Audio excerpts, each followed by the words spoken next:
Welcome back. And now we would like to thank Will McLaughlin for his YouTube comments. See, if you leave comments on stuff, we will talk about them on the 5 most important marketing metrics video on YouTube, which of course we will link in the description. From Will, any recommendations of how to display this info? We're using Power BI, kudos to you, by the way, Will, to pull in data from various sources, but some sample dashboards would be great to see. Conrad. Yeah. This is a great question. Do you have examples of dashboards to share with Will? There's tons of examples of dashboards, and I think that's actually might be the problem. I have sat through, on behalf of law firms, I don't know how many vendor pitches about data and this display of data and the beautifulness of data. Some of the reporting is really fancy, right? There's all sorts of different tools that you can use to make these things automated and collected and pretty graphs and stuff like that. But we were talking about kind of the 5 most important metrics. Like and we talked about the importance of like a dashboard where there's not so many metrics that you're going to climb to a mountain, but like, and these are business metrics. So you're not looking at this stuff every single day. And I have a really low tech answer for this. I think let me give my low tech answer and then I'll tell you why I think it's important to think through this way. My low tech answer is use Excel, and you should manually crunch this data for a couple of reasons. Number one, if these are really kind of big picture business metrics, you're not looking at these every week. If you're looking at these every week, you're frenetic and you're zigging and zagging far too often, and you're missing the forest for the trees.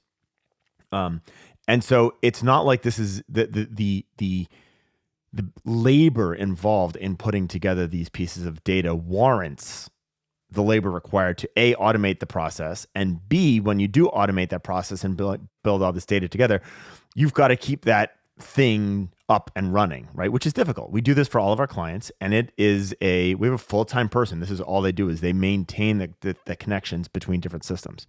You've got CallRail, you've got Google Ads, you've got Google Analytics, you've got your intake management software, you've got your matter management software, maybe there's billing involved in all of this.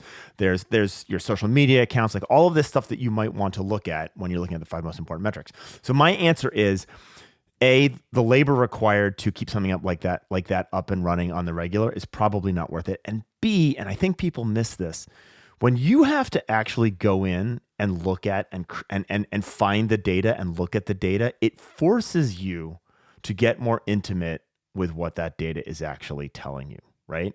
And so I need a better analogy on this, but it's if you imagine the oil temperature gauge on your car, right? If you're watching that oil and that's something that you do need to know about all the time if it goes wrong, because it's a problem, but you know a lot more about it if you go in and look at the engine and figure out why the oil temperature is hot. If you go and check the actual reservoir and figure out what's going on to make it hot, you actually know a lot more about that than just knowing that the oil temperature is too high. I'm not sure if that might be an old school, maybe too old school for the audience, but you learn so much by putting this data together. And Gyi, our own dashboard for the agency, you and I are big disciples of David C. Baker. He has his 8 metrics to run an agency. We review them internally. I only calculate them once every quarter, right? Because these are big picture metrics.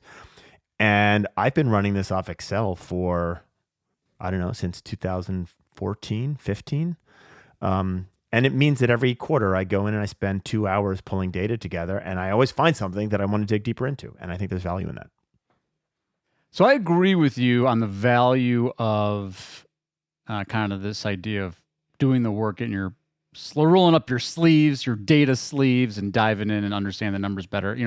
And I think for 99% of our audience, I think everything you said is right on point. But poor Will over here on YouTube, he has asked us about he's pulling the data in through Power BI. So, for him, he's like a little bit more sophisticated. I mean, if he's using Power BI, I think he's pretty sophisticated. Sure. He's pulling the data in. And again, Will, sorry, you've already graced us with your comment, but maybe we need a little bit of clarifying follow-ups. You can hashtag us. But I think what he wants to know is like, can you show me some specific examples of stuff that is in there? And I don't want to revisit. Maybe I don't understand the question, but I don't want to revisit the metrics that we talked about last time. No. But I do. But I think in this context, as you're talking Power BI and pulling data sources in, here's some things I'd be pulling in, right? Accounting metrics, like if you use QuickBooks Online, I'd pull that in. I'd pull in all the stuff Conrad's talking about, all those front end marketing metrics. I'd pull in your CRM data for sure. And then that's the great thing. Something like Power BI, you can start layering that data on top of each other. But again, and this is the thing that Conrad pointed out, and we deal with this a ton too. It's the data hygiene, the data maintenance. It's keeping everything working properly. That's a whole job. I mean, there are companies that just do that. They just pull the data together, keep the data clean. And so you got to be careful, classic garbage in, garbage out. But I think for most people, Conrad's right. You can be low tech. You can copy and paste from those various sources into a spreadsheet. But if you're more sophisticated, I think for me, it's really it's the maintenance and the cleaning and then the insights. But something like Power BI, super, super powerful. And Power BI, if you get the more data you give it that's clean, it'll start actually giving you automated insights and stuff. So you can, the AI is learning and it will give you some pretty good insights if you're doing that. So thanks again, Will. Really appreciate it. So before we move on, I want to make I think the point that I have missed on this, which is a really good point for everyone who's listening. Will is creating his own data. He's not relying on his marketing agency to tell him how good his marketing is working. He's not relying on a CRM system with pre-built graphs, because those systems rarely have all of the things. So either they rarely have all of the things integral in that system in order to create the meaningful business data, or B, and more nefariously, they're run by scumbag agencies who try and lie to you about how good they're actually doing, right? And so I love this concept that you're building your own data. On the software side, you mentioned Power BI. There's Tableau, which is probably overkill and overexpense. That's kind of one of the most well-known business intelligence and data visualization software out there that's based in Seattle. Looker, Domo. We use NinjaCat for automated reporting. So there's plenty of stuff out there that you can use this for. But I love, and I don't want to miss that really important point that he's running his own data, right? And I think that's an important function that those law firms that are moving from being a lawyer to running a business need to do. He's a data company that happens to practice law. Wow. Whoa. That sounds like the tagline of a new CRM software. Oh, built on Salesforce. All right. Money makes